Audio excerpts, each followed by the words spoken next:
औज़ुबिल्लाहिमिनश्शैतानिर्रजीम बिस्मिल्लाहिर्रहमानिर्रहीम अल्लाहुम्मा सल्लि अला मुहम्मद व अला आले मुहम्मद। डियर स्टूडेंट्स, हमने एंजाइम के रिलेटेड चैप्टर स्टार्ट किया हुआ था और लास्ट लेक्चर में हमने एंजाइम की डेफिनेशन देखी थी और इसके रेलेवेंट जो भी टर्म्स थी वो हमने देखी थी। आज हम इम्पॉर्टेंट टॉपिक डिस्कस कर रहे हैं एंजाइम के हवाले से, वो है मैकेनिज़्म ऑफ एंजाइम एक्शन, कि एंजाइम काम किस तरह करता है, रिएक्ट किस तरह करता है और प्रोडक्ट्स उससे किस तरह बनते हैं। तो सबसे पहले देख लेते हैं कि एंजाइम क्या है। Enzyme is a 3 dimensional globular protein. Enzyme 3 dimensional globular protein है। It has specific composition. अब देखें, जो एंजाइम की कंपोजिशन है वो क्या है, स्पेसिफिक है। किस वजह से स्पेसिफिक है? उसकी वजह यह है कि जो उसके पॉलीपेप्टाइड चेन में मौजूद अमीनो एसिड्स हैं वो स्पेसिफिक हैं और उसकी जो शेप है वो स्पेसिफिक है। इसी स्पेसिफिसिटी की वजह से इसका काम करना भी स्पेसिफिक होगा। अब क्या देखें, it has specific composition due to its component amino acids and specific shape. Every enzyme due to its specificity. अब इसी स्पेसिफिसिटी की वजह से हर एंजाइम क्या करेगा, एक स्पेसिफिक सबस्ट्रेट को स्पेसिफिक प्रोडक्ट्स में कन्वर्ट करेगा।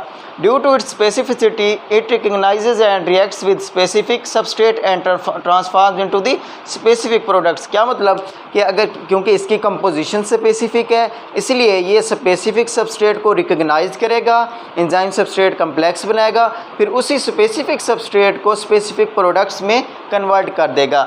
तो नेक्स्ट देखते हैं, it is released unaltered and can be used again and again. ये जो एंजाइम है इसका काम सिर्फ कैटालिसिस का है। ये रिएक्शन को कैटलाइज करता है, ये खुद यूज़ नहीं होता बल्कि रिएक्शन को फास्ट कर देता है। अब ये क्या करेगा, जब ये सबस्ट्रेट को प्रोडक्ट्स में कन्वर्ट कर देगा तो ये खुद अनचेंज्ड या अनअल्टर्ड सूरत में रिलीज़ हो जाएगा। नेक्स्ट है, enzyme and its substrate react through charge bearing sites called active site. अब ये कंप्लीट जो ग्लोबुलर स्ट्रक्चर है ये कंप्लीट इन्वॉल्व नहीं होता रिएक्शन में। एंजाइम के ऊपर एक स्पेसिफिक चार्ज बेरिंग साइट्स हैं जिनके ऊपर स्पेसिफिक चार्ज होता है, वो इन्वॉल्व होती हैं किस में, इस रिएक्शन में, इस मैकेनिज़्म ऑफ एक्शन में। वो specific sites of charge bearing sites involve होती हैं जिन्हें हम नाम देते हैं एक्टिव साइट्स का। जिन्हें हम क्या नाम देते हैं, एक्टिव साइट्स का नाम देते हैं। अब ये जो एक्टिव साइट्स हैं जिनके ऊपर जो चार्ज है वो किस वजह से है, अमीनो एसिड्स की वजह से है जो कि इन देयर पॉलीपेप्टाइड्स मौजूद होता है। अब ये जो आपके सामने एक समरी बयान की गई है, इसमें देखें एक मैकेनिज़्म ऑफ एक्शन दिया गया एंजाइम का। यहाँ पे एंजाइम है और ये सबस्ट्रेट है। एंजाइम सबस्ट्रेट आपस में कंबाइन होंगे और एक एंजाइम सबस्ट्रेट कम्प्लेक्स बना देंगे। एंजाइम सबस्ट्रेट कम्प्लेक्स क्या करेगा, ये कन्वर्ट हो जाएगा एंजाइम में, अनअल्टर्ड एंजाइम्स में, और साथ में इस सबस्ट्रेट को किस में कन्वर्ट हो जाएगा, ये प्रोडक्ट्स में कन्वर्ट हो जाएगा। तो ये था जनरल मैकेनिज़्म। अभी मैं आपको बताता हूँ ये किस तरह से कन्वर्ट होते हैं। अब ये जो charge bearing sites of enzyme है जिसे हमने एक्टिव साइट का नाम दिया, इसके 2 रीजन्स होते हैं। 2 रीजन्स कौन से होते हैं, एक बाइंडिंग साइट होती है और एक कैटालिटिक साइट होती है। ये जो बाइंडिंग साइट है इसका क्या काम है, it recognises the specific substrate and combines with enzyme. अब ये क्या करेगा, जो बाइंडिंग साइट है वो स्पेसिफिक जो सबस्ट्रेट है उसकी रिकग्निशन में इन्वॉल्व होगा। जब वो स्पेसिफिक सबस्ट्रेट को रिकग्नाइज कर लेगा, पहचान लेगा, फिर स्पेसिफिक एंजाइम और उस स्पेसिफिक सबस्ट्रेट को आपस में क्या कर देगा, ज्वाइन कर देगा, मिला देगा। जब ये एंजाइम और सबस्ट्रेट आपस में मिलेंगे तो ये क्या बना देंगे, एंजाइम सबस्ट्रेट कम्प्लेक्स बना देंगे। क्या बना देंगे, एंजाइम सबस्ट्रेट कम्प्लेक्स। तो हमें क्या पता चला, जो एंजाइम सबस्ट्रेट कम्प्लेक्स किसकी वजह से होती है, बाइंडिंग साइट की वजह से। Enzyme substrate complex formation is due to binding site of the active site. ये हो गया।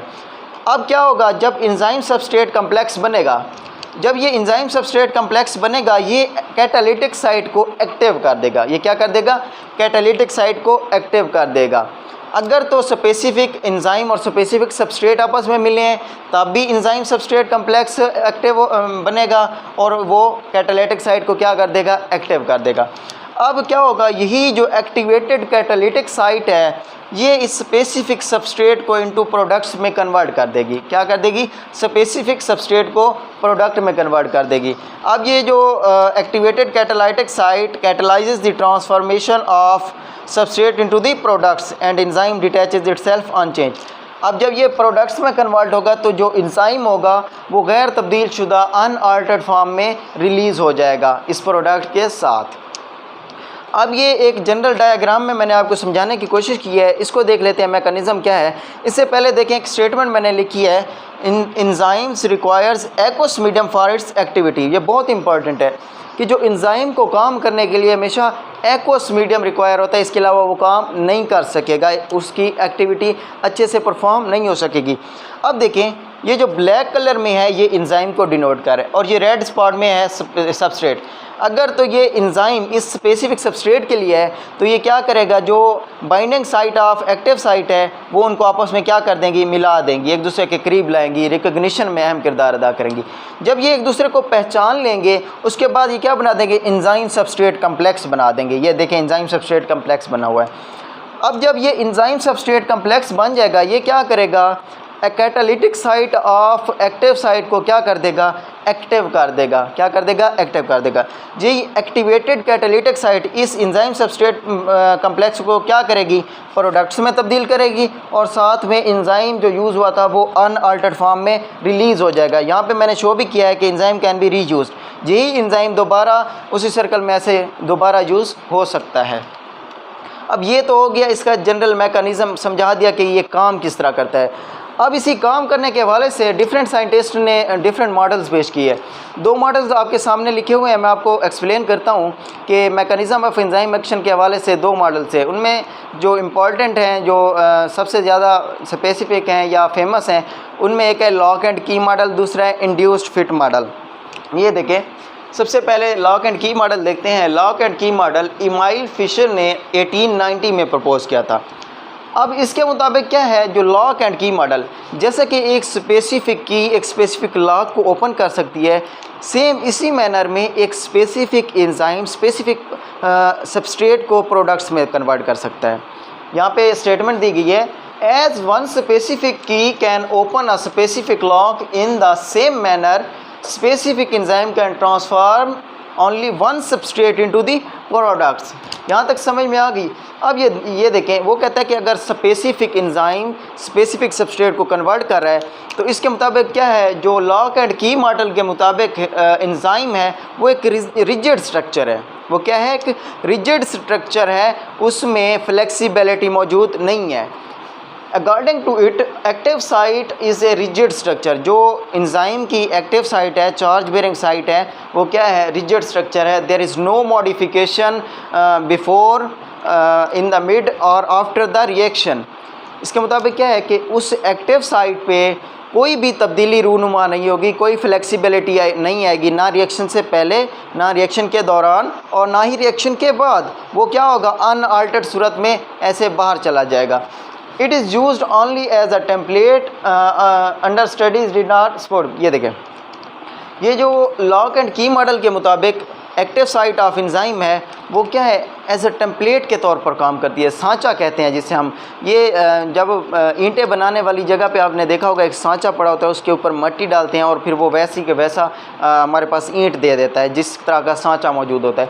इसी तरह ये जो स्पेसिफ़िक एंजाइम है वो स्पेसिफ़िक प्रोडक्ट्स में क्या कर देगा, सबस्ट्रेट को कन्वर्ट कर देगा, लेकिन इसके स्ट्रक्चर में कोई भी तब्दीली नहीं आएगी। लेकिन इसके बाद एक और मॉडल पेश किया गया था जिसे हमने नाम दिया इंड्यूस्ड फिट मॉडल का। इंड्यूस्ड फिट मॉडल क्या है, it is the modified form of the lock and की मॉडल। लॉक एंड की मॉडल की क्या है, मॉडिफाइड फॉर्म है।